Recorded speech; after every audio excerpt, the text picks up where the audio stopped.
All right, Matthew Holt, old friend of the JCB family, Jonathan Bush, late of Athenahealth for those of you of a certain vintage, and now not quite CEO for rent. But gentlemen, Zeus Health, I'm teasing. Deep, passionate, Zeuser. I'm a Zeuser in my core. Zeus Health, okay. It was all I was just practicing. For Everything Zeus else Athena. was practice before Zeus. I don't know what's it. I don't remember what It was some kind of obstetric clinic with a attachment. We love them very much. We all right, and they're still going in the whole new guys. Blah blah blah blah blah. But Zeus taking data from multiple sources and presenting it in front of whom for what purpose? Zeus is an always-on, fire-native, API-first medical record. When we say EMR today, what we really mean is sort of this Rube Goldberg record-keeping contraption that captures the clicks that you clicked when you were seeing a patient. And it does a wonderful job at that. You can use those clicks to demonstrate that you deserve a 99.215 instead of a 214, whatever.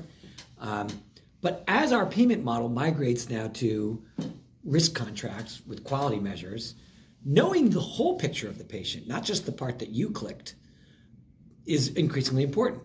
Short term, it's like make sure you get the full risk adjustment you're entitled to, make sure you hit your quality measures. But long term, it's like actually steer the patient to the right place, right? Actually grab them in the moment when you're most useful, not when they beat a path to your office, take off their pants and sit on wax paper to talk to you. When you are at risk for their wellness, you will be treating patients that currently never come to your office. You'll be digging them out because you'll see on the Zap, get it? Zeus aggregated profile. Ooh, very good. I've been marketing. Very good. I've been marketing. Anyway, you'll see the Zap will wake up and say, this guy's your problem, not the guy in your office. Go get him. And you'll have automated outreach, and you'll have Salesforce, you'll have tools that you've built, and you'll bring the highest acuity, highest rising risk people before you. Right. So that's what you do with it. Cool. All right.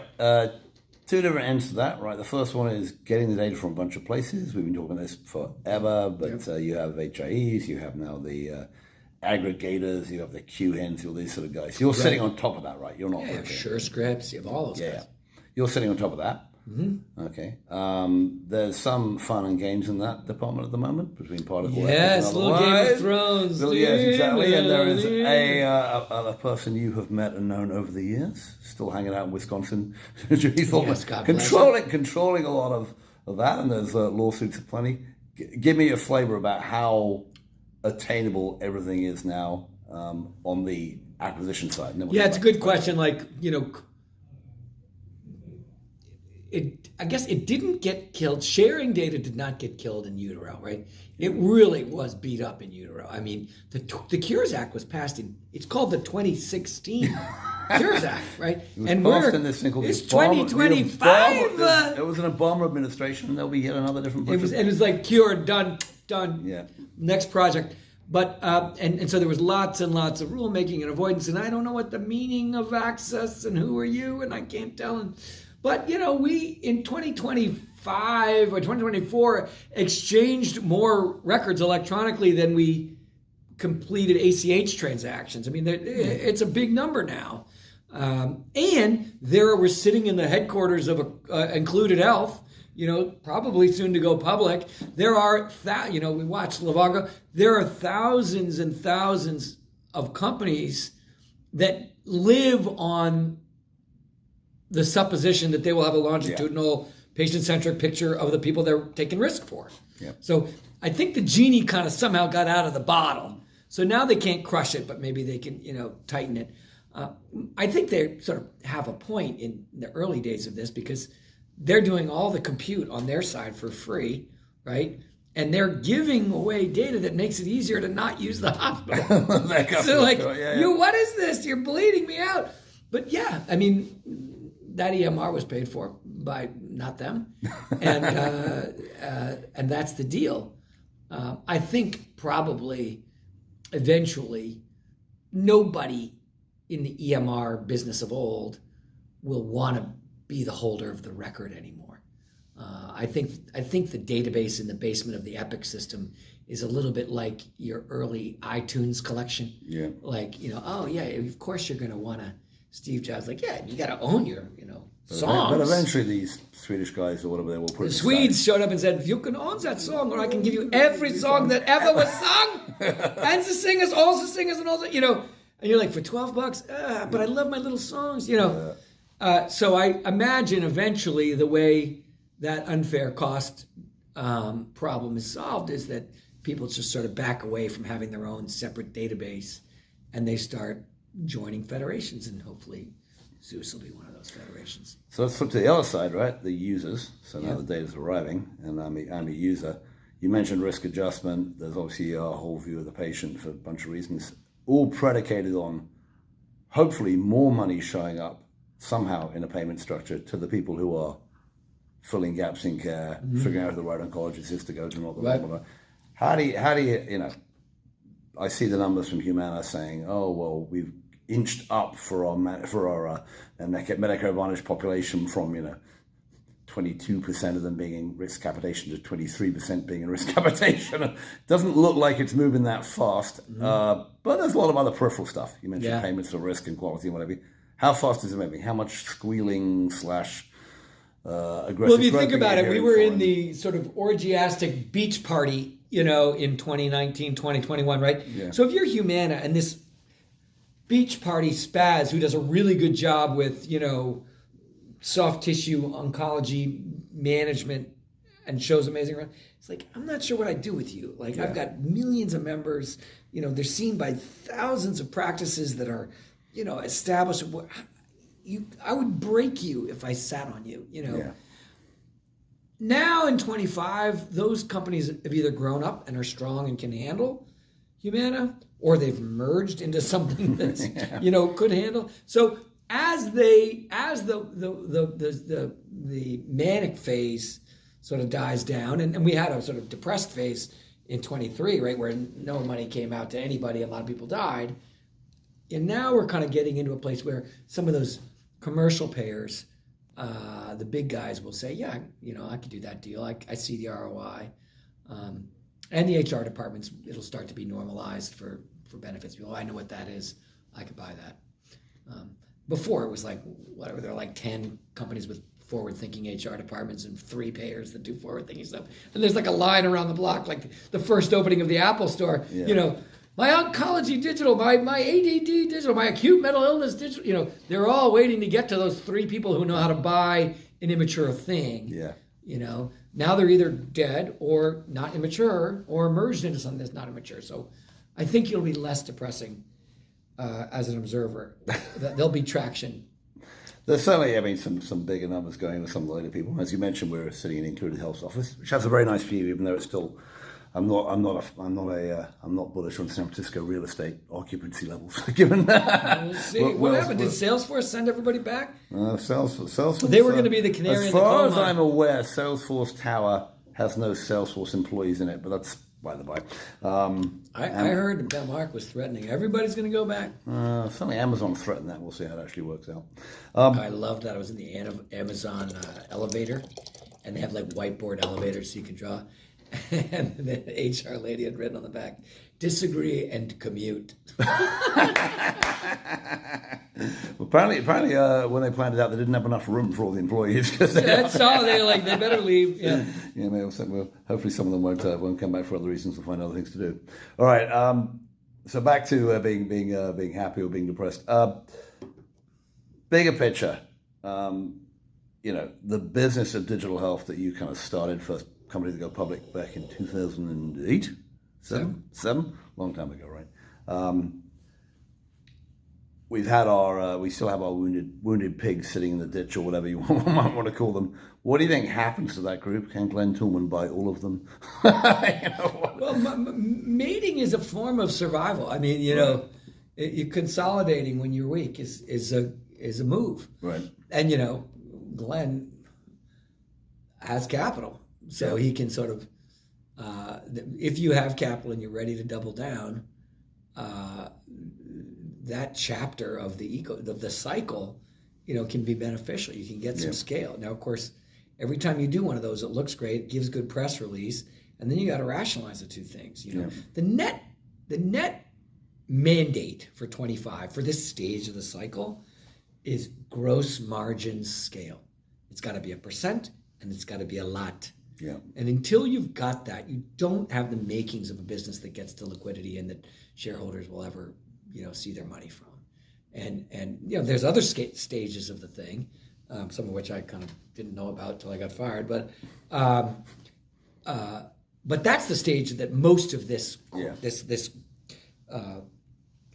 cohort of kind of technology meets care, and it's one thing. Software eats world comes to healthcare crowd, and we're seeing those mergers, and we're seeing, included, merge with a provider because they're like, I can't earn the right to navigate because nobody's calling the refrigerator magnet number to get navigated. So I got to actually be their doctor to do a better job.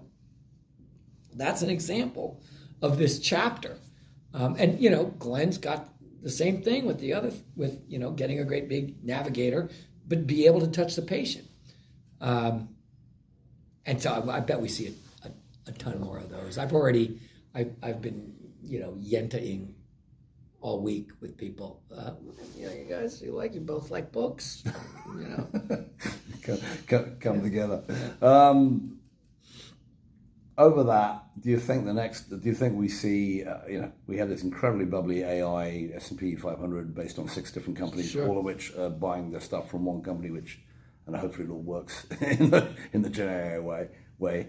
Do you think we get the next tranche, and included obviously in that, iOS is Armada and all the other guys have been around for a long time. Do you think that happens in the next year or two?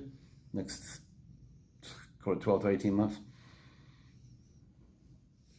I definitely know it's going to happen. I just don't know if we're going to see it or if it's under the hood and you won't notice it. Yeah. So this gross margin project, so at Zeus, the first AI use case was, we get all there's 3 stations in the Zeus factory. Fresh making, which is named after the good people at Mentos. Find every event as quickly as possible. Go there, get the data, pull it back. Yeah. Right? Anytime Betty gets a prescription, who gave it to her? Where's that office? Is there a chart? Is there a note? Get it. Yeah. Right? Second thing, sense making. After fresh making, there's sense making. Right. Open this shit up, and it is shit. And read it. What happened in there? What is in the note? There's nothing in the EMR clicky-click fields. Okay, well, what did the doctor say in the dictation? Okay, take that, put it in the clicky-click fields, and create a structured object can then use to go and deliver or shape care, right? Right. Most of the data is in the note.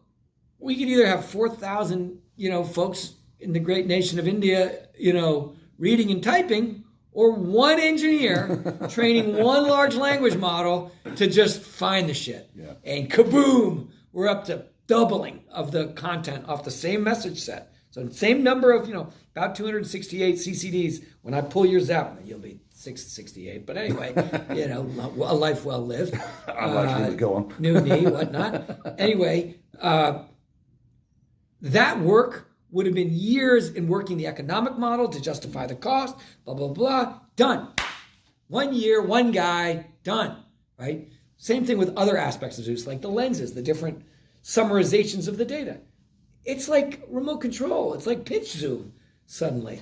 Oh, you're an oncologist. You want to see, that part of the chart first. Oh, you're an ortho. You want to see the imaging and the encounter history first. Okay, so fast. So I think you're going to see a lot of what I wouldn't call AI innovation. Sure, let's call it AI innovation, which is just freaking use AI. Yeah. They're tools, they're available. Go buy them, plug them in, and start training them. I don't think of it as justification of some sort of spike in multiple, but it certainly enables a lot of companies that would have been a lot wobblier for a lot longer to be stable and profitable at a price point that is attractive to people. So I definitely think you're going to see it. It's not going to be like entire new products where you never go to the doctor again, or all the talk that when you read, when you get too much time in Substack. which may not survive the AI revolution. Not itself. me. I mean, I've never read Substack. All right. So I'm too busy on TikTok. I can't get time. Yeah, well, no, you won't be able to be on TikTok after the end of this week. Well, We'll see. luckily, in 2018, when I was unemployed on my couch, I had a run-in with the TikTok safety video. I had swiped so many times that this handsome man who looked like he was on the Old Spice commercial says, "Hi there. Looks like you've been on TikTok for a very long time, and we're worried about your safety." Like, holy shit! So I deleted it the next day, and I haven't been back, so I won't be sad. So you're ahead of the curve again. Yeah, I got rid of them all. I'm not blaming them. I blame myself. TikTok, Instagram, all that shit was just too much fun. It's designed that way, right? Yeah. All right, let's close with bigger picture. We have an interesting group coming back into power, and with some very interesting people. Yeah. Yeah. Good, better than, and then the whole overview of we're getting more and more. You're getting paid for a bit of quality this, and you're getting paid for that. But what about in reality? How much are we going to sort of get off that fee-for-service treadmill that for big systems? That trend line. I mean, I've seen you cover it. It's moving. Yeah. It's marching. I mean, the first wave was very performative. It was the hospital system saying, "No, Obama, I really am accountable care." Now can I go back to jacking hospital nights? I actually think now you've got a lot of money going into that, and the companies I get a look at the books of, Firefly in particular, like I used to get a look at the books when I was on the board, like. Your wife threw you off the board. But she won't show me the books. You're not going to be on the board. You can't look at the book. But she doesn't talk that way. That was me being a jerk. Sorry. They're generating like 20% reductions in TME. Yeah. Now, should they be charging more? I don't know. But it's not like bending trend. It's not this wimpy shit. Like it's real movement. Yeah. And I see that with all these companies. I got Oceum and Angel, and holy cow, these are huge changes in outcomes. Yeah. So I fully, what's the old line? Futures already here. It's just not evenly distributed. Definitely some new future is here. Now, will we get it distributed? Depends on how well these guys get gross margin. Will the gross margin happen? Merge, use AI, use Zeus, use infrastructure tools that are shared, and get there. And I think a lot will get it, and it will move the needle. I mean, I think, if you think about it, step back, the Oshis of the world for IBD or Firefly for primary care, or whatever it is, there's a ton of them out there. We know the people in those, especially those people with those ongoing chronic diseases, were never served well, right? And if you can find an organization like that which will do it better, you should have happier patients, and yes, you should be able to make money off it. And by the way, it should cost a lot less because you're getting the diagnosis right. This is one of the biggest surprises for me about digital health was I was like, for the vegan mountain biker, like, sure, primary care remote, because basically they don't have primary care anyway. Yeah. They don't give a shit. What blew me away and almost killed me at Firefly was it was professional. It was sick people. Yeah. It was people who that I thought might never adopt, that adopted first. They were like, I can't keep taking days off of work for this diabetes, but I need it to be managed. And going once a month or two, saying, no, I really need to go back. It's not working. I need help. To be able to do that at a red light, 5 times a week. And actually have a doctor actually say, you know what, you're right. Let's try upping it a tiny bit, or let's try switching to a, injection for a while. Whatever. And to have it be cheaper than going to the doctor. Like, holy shit, that's a big... That's what it was. That's a big new thing. And when you look at, the companies that seem to be doing well on Zeus, I can see obviously who's spiking up. The average crowd, there's 80 of them, 80 companies, they're averaging 20% a quarter growth. Now, it's just 80 and there's thousands, so I'm sure many are dying or whatever. But these people are doing complex shit. This isn't like, give me a Viagra. This is like acute mental illness. This is advanced diabetes. This is heart disease. And these digital first solutions are affecting people whose care was necessarily gappy just because of employment needs and God forbid cost. Yeah. Well, let's end on the optimistic note. I'm with Jonathan Bush, CEO of Zeus, and buy Zeus for all your data needs. And, buy Zeus for all your data needs. All that other stuff is good. Gentlemen, thanks for your time. Take care, guys.